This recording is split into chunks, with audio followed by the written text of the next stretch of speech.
Global Typhoon, Chairman TV. Weather update. Helping homeless people. Please subscribe.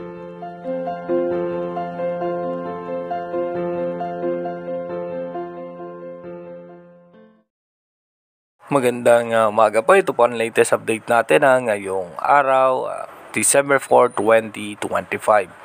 Yung minomonitor nga po nating low pressure area dito nga po sa may eastern section ng Visayas. Ayon nga po sa European Center, isa na nga po itong ganap na tropical depression or mahinang bagyo. At kung sakali nga po bago po ito tumama sa parte ng Visayas, posibleng humina po ito at mag-downgrade into low pressure area ulit. Dahil po yan sa patuloy na paglakas ng northeast monsoon o yung amihan. Asahan nga po natin makakaranas ng mga pag-ulan dito nga po sa eastern section ng Visayas at ilang bahagi ng Bicol region. Northeast monsoon naman nakakaapekto po yan sa extreme northern Luzon at kasama rin po ang parte ng Central Luzon. Sa Metro Manila, asahan naman po natin yung shear line na nakakaapekto nga po sa parte ng Metro Manila at ilang bahagi ng Bicol region.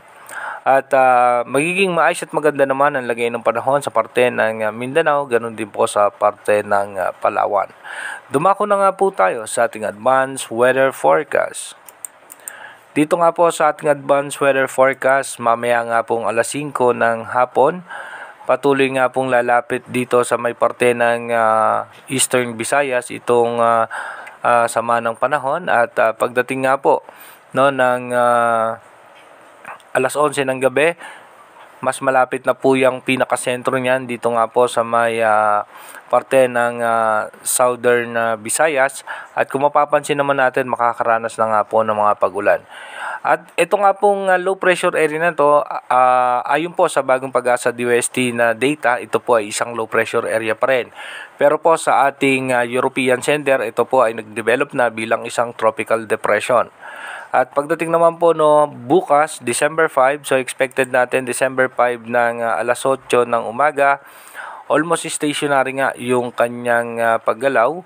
At pagdating naman po ng alas 5 ng hapon, mapapansin nga po natin, dito po may posibilidad pa rin na muling mag-develop pa po siya o mag-re-intensify bilang tropical depression.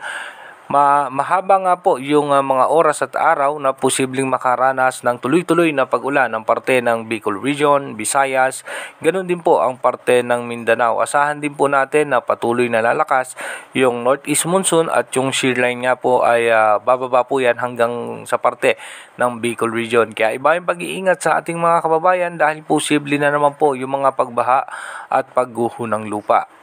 Pagdating naman po ng alas 11 ng gabi, yung pinakasentro pa rin po niya kung mapapansin natin ay nasa karagatan pa rin. At pagdating naman po ng December 6 ng alas 2 ng madaling araw, posibleng pumasok na po yan sa kalupaan dito nga po sa parte ng Visayas. At pagdating naman po ng alas 11 ng umaga bukas, ng December 6, tuloy-tuloy nga po na makakaranas ng pag-ulan ng parte ng Bicol region, Marinduque, eastern section ng Mindoro provinces at halos malaking bahagi ng Visayas ay makakaranas ng pag-ulan at ito po ay magiging low pressure area na lamang.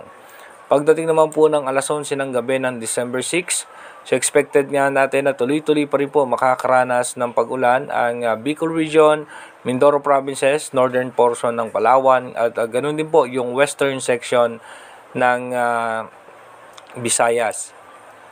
Pagdating naman po ng alas 2 ng madaling araw ng December 7, ganun pa rin po, tuloy-tuloy pa rin po makakaranas ng pag-ulan. Halos mapapansin po natin 3 araw po na dire-diretso yung pag-ulan, kaya mag-ingat nga po yung ating mga kababayan dahil tuloy-tuloy po yan, posible po tayong makaranas muli ng mga pagbaha at pagguho ng lupa.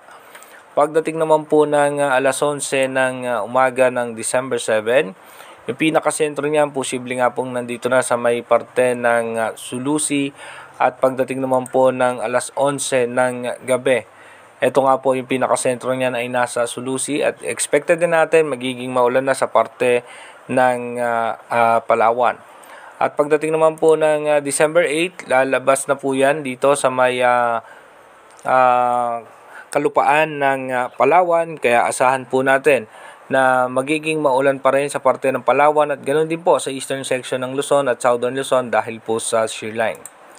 Pagdating po ng December 9, ito po ay nasa parte na ng West Philippine Sea at pagdating po ng December 10, ito po ay nakalabas na ng ating Philippine Area of Responsibility.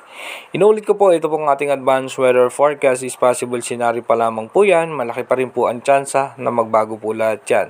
Kaya manatili tayong tumutok sa ating advanced weather forecast para malaman natin yung mga posibleng sama ng panahon na makakaapekto sa ating bansa. Mag-iingat po tayo palagi.